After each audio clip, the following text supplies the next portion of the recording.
Hey, how's it going, guys? Welcome back to another video. For the past month, I've been playing a lot of The Division 2.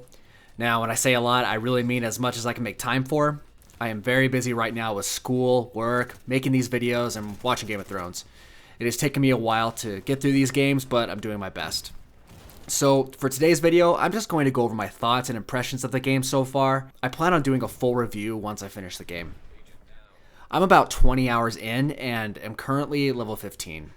Honestly, I'm having a blast with the game so far. There is a ton of fun to be had here, and a lot of content, a lot of meaningful content. From what I have played, I think it's well worth the $60. It is a massive improvement over The Division 1. Now, that all being said, the game isn't perfect, and I still have my gripes, so let's start with the open world. I remember being a little disappointed that the game was going to be set in Washington, D.C. I felt that it looked boring compared to the New York setting. But after exploring DC, I could tell that Massive went above and beyond to make this world as interesting as possible. I'm really impressed by how well it's designed. There is so much to look at. You can tell that the world was once lived in.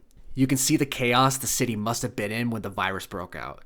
I love the small details that hint at this, like knocked over telephone poles, abandoned vehicles with doors and trunks wide open, ambulances with gurneys and dead bodies all around them.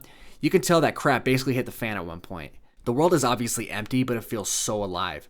The city is overgrown with vegetation, and there is wildlife everywhere.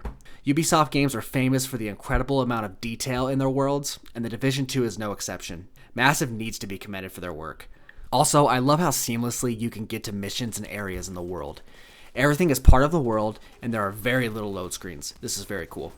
Now, that all being said, I still don't really care for exploring the world. I got bored of exploring it pretty quick, actually. It's all nice on the eyes, but I feel that the only initiative to explore is to find loot and supplies. And all I want to do is get to my next objective so I can kill more baddies. You get better gear that way anyways. Most of my time in the world is spent going from mission to mission. And having to run all over the place can get annoying for sure. And I don't think I can criticize the game too much for this. I don't think it was created to be explored like a Fallout or an Elder Scrolls. It's just not that kind of game. It is a looter shooter first, and the open world RPG side of things takes a back seat. But man, it is nice to look at. The mission design is incredible. This is where the game is at its best in my opinion. Every main mission I've done, even side missions, have been varied and interesting. This is a huge improvement from the first game. The missions in The Division 1 felt repetitive and boring, but not in this game. The Air and Space Museum is easily one of my favorites. You are fighting loads of guys in a planetarium, and there's a part where you get to the main exhibit where you're fighting loads of guys, and the main exhibit starts playing on a huge screen in front of us, and it's really loud, and you see planets everywhere, and it's just really epic. And I've had a lot of missions like this, honestly. The American History Museum was pretty awesome too. Massive put a lot of time and care into making these missions memorable. It's really the missions and gameplay that keep me coming back to this game. Shooting feels fantastic, the weapons sound amazing, mowing enemies down is just so much fun. This is what kept me coming back to Destiny. The level design coupled with the great gameplay makes for an amazingly fun experience. I'm really glad they made this part of the game fun because it's literally all you do.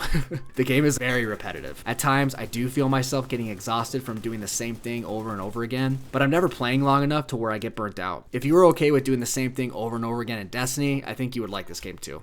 Moving around does feel a bit awkward at times during combat. It has improved since The Division 1, thank goodness, but I still find myself getting stuck in places and taking cover in spots that I don't want to be in. This can be very frustrating when you are being shot by literally everyone. Luckily, it hasn't happened too much. The awesome thing about looter shooters like Destiny and Borderlands is that their sci-fi setting allows for an insane amount of variety in loot. The weapons are always interesting and different. However, The Division is more grounded in reality. Because of this, there's less weapon variety. There are loads of different weapon types, but I have basically had the same LMG the entire time. I just keep getting one with higher stats. I mean, it's not a terrible thing, but it just makes getting new gear less exciting. For a looter shooter, I don't think that's really what you want. I'm having a great time with this game. I'm looking forward to getting deeper into what the game has to offer. I still need to experience raids, strongholds, the dark zone, and I think I'm going to try and join a clan. See what that's all about. I've noticed that playing with other people is by far the best way to play this game. It gets kind of boring by yourself, but with other people, man, it is awesome. And again, I plan on doing a full review of the game once I'm finished. Guys, thanks so much for watching this video. If you like my content and want to see more, please subscribe. If you don't like it, then just let me know in the comments why I suck, I guess. Thanks again, guys. Until next time, take care.